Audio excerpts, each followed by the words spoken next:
একটি মহলের আনডিউ প্রেসারে এসে একটা আইন করলেন, নাম দিলেন জুলাই সনদ বাস্তবায়ন আদেশ 2025। পার্লামেন্ট যখন ছিল না তখন প্রেসিডেন্ট অর্ডার নম্বর 56 জারি করা হয়েছিল এবং সংবিধানের চতুর্থ তফসিলের জায়গায় যে দেখবেন ওখানে বলা হলো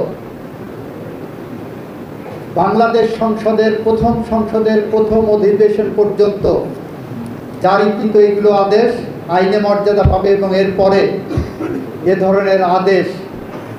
ধরনের আদেশের মাধ্যমে আইনের ক্ষমতা সেই চতুর্থ তফসিল থেকে বন্ধ করে দেওয়া হলো 1973 সাল থেকে।